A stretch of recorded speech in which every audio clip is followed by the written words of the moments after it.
कार्तिक महात्म्यम 19वां अध्याय। शिव जी द्वारा जलंधर का वध। प्रेम से बोलिए भगवान शंकर की जय।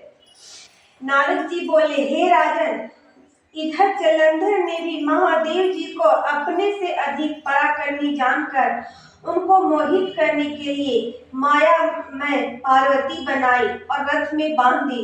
शिव जी ने पार्वती को रथ के ऊपर बंधी हुई एवं निशुंभ आदि दैत्यों द्वारा मारने से रोते हुए देखा तो शिव जी हृदय से बहुत व्याकुल हो गए और अपने पराक्रम को भूलकर सिर नीचा करके चुपचाप खड़े रह गए।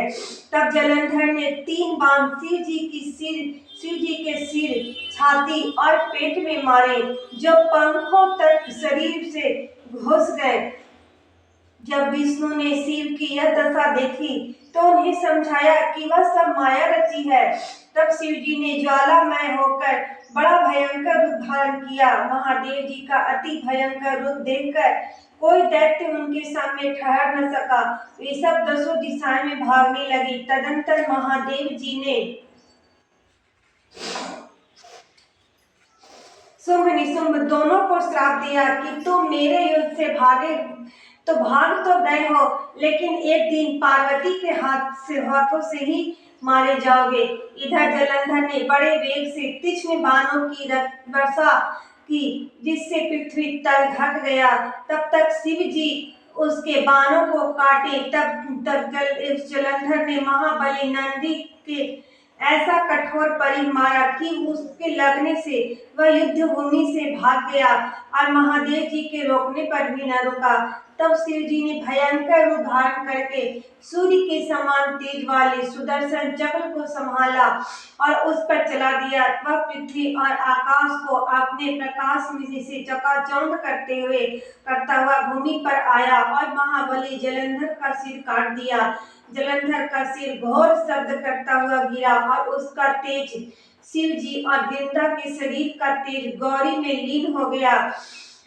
यह देखकर ब्रह्मादि देवताओं को बड़ा आनंद हुआ और शिव जी को प्रणाम कर विष्णु का हाल कहने लगे। हे देवाधिदेव, महादेव आपने शत्रु को मारकर तो उससे भय से हमारी रक्षा की है, परंतु एक भय और पैदा हो गया है कि वृंदा के सौंदर्य से विष्णु मोहित होकर उसकी चिता की रज में लेट रहे हैं। अब हम क्या करें? रुद्र बोले, हे देवताओं, विष्णु का मोह दूर करने के लिए तुम शरण्य मोहिनी नाम की माया की शरण में जाओ, वह तुम्हारा कार्य सिद्ध करेगी। नारद जी बोले, तब भूत गणों समेत शिव अंतर्धान हो गए। वह सब देवता भक्तों की रक्षा करने वाली मूल प्रकृति योग माया की स्तुति करने लगे, जो अपने 23 गुणों द्वारा संपूर्ण जगत में व्याप्त है। इसके रूप कर्म आदि का गुणगान तीनों देवता भी नहीं कर सकते। उसको हम बार बार प्रणाम करते हैं। तब इस प्रकार स्तुति करते हुए देवताओं ने आकाश में एक ज्वाला जो 10 दिशाओं में फैल रही थी के महान तेज को देखा। उसके बीच में से आकाशवाणी हुई, जिसे देवताओं ने सुना। शक्ति बोली, मैं ही 3 प्रकार से व्यक्ति के 3 गुणों में रहती हूँ, गौरी, लक्ष्मी और सरस्वती। यह तीनों मेरे ही स्वरूप हैं। इनमें रज, तम, सत्व, ये तीनों मेरे ही गुण हैं। अतः हे देवताओं, तुम उनके पास जाओ, वे तुम्हारा कार्य पूरा करेंगी। नारद जी बोले, हे राजन, विषम में युक्त देवताओं के यह वाणी सुनने पर उनके देखते देखते वह तेज अंतर्धान हो गया। फिर सब देवताओं ने आकाशवाणी के वचनों को मानकर गौरी, लक्ष्मी और सरस्वती के पास जाकर भक्ति से प्रणाम किया।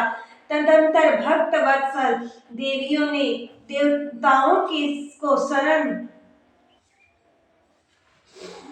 में आए हुए देखकर उनको कुछ बीज देकर कहा, इन बीजों को विष्णु जी के पास जाकर उस रथ में बो दोगी तो फिर तुम्हारा कार्य सिद्ध होएगा। नारद जी बोले, देवताओं ने उन बीजों को लेकर वहां पर बोया जहां वृंदा की चिता भूमि में विष्णु भगवान दुखी होकर विराज कर रहे थे।